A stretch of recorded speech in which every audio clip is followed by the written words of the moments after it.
آپ کے نکاح کا خطبہ آپ کے چچا ابو طالب نے پڑھا ہے.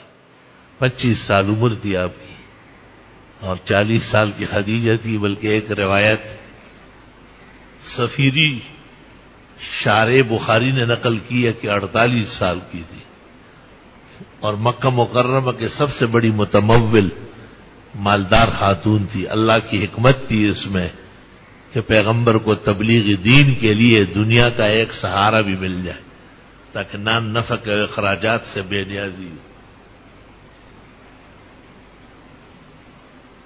وہ ایک بڑے سیٹ نے بیٹے کو علم پڑھایا, مدرسے سے فاضل ہوا, قرآن یاد کیا, تجوید پڑھی, بہت اچھا پڑھا ہوا ہے. پھر اس خوشی میں ایک دعوت کی, مجھے بھی بلایا کیونکہ یہاں سے پڑھا تھا. میں نے سیٹھ صاحب سے کہا کہ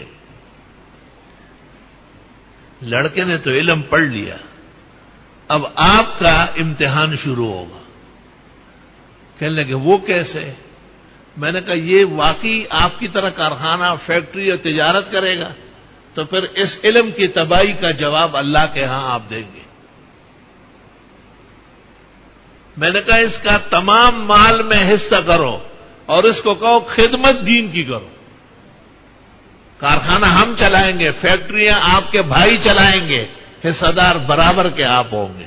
الحمدللہ اسی طرح ہی فیصلہ ہوا. کمعقل فاضل کو بھی عقل نہیں ہوتی, وہ بھی سمجھتے ہیں نہیں جی میں نے خود اپنے پیروں کڑے ہونا ہے. پیروں کڑے نہیں ہونا ہے, پہیوں سے نیچے گرنا ہے. آپ نے 10-12 سال جو علم پڑھا ہے, اب 60 سال اور 70 سال اسی کی خدمت کرنی ہے. اگر آپ نے فیکٹری اور کارخانے چلانے تھے, دکانیں اور تجارتیں, تو آپ یہ 10 سال کیوں ضائع کرنے یہاں آئے تھے؟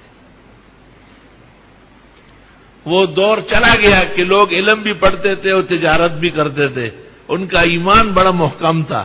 اب جب دنیا اور دین دونوں کا تعارض آئے گا, دنیا غالب آ جائے گی, دین تس نس ہو جائے گا, اس کا نام لیوا کوئی نہیں رہے گا. مالداران, تجار, اصحاب حیثیت لوگ اپنے بیٹوں اور بیٹیوں کو علم پڑھائیں اور اخیر تک انہیں متمول کریں. اس واقعے سے مسئلہ نکال رہا ہوں کہ اللہ فرماتے وَوَجَدَكَ عَائِلًا فَأَغْنَىٰ. آپ تو تنگ دست تھے, بی بی صاحبہ سے نکاح ہم نے کرایا, پیسوں کی, خرچے کی, ضرورت کی, سب ختم.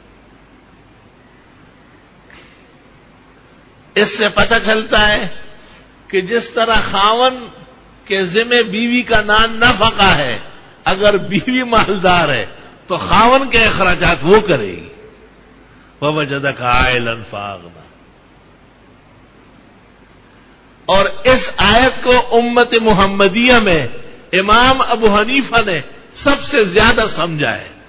آپ نے فرمایا مالدار خاون کی بیوی زکوٰۃ نہیں لے سکتی, اور مالدار بیوی کا خاون مسکین کیوں نہیں زکوٰۃ نہیں لے سکتا, ایک دوسرے کے مال سے متمول ہے. وَوَجَدَكَ عَائِلًا فَأَغْنَىٰ. دیکھیے تفسیر مدارک, تفسیر السراج المنیر, تفسیر روح المعانی, تمام معتبرات اس میدان کے بھری پڑے.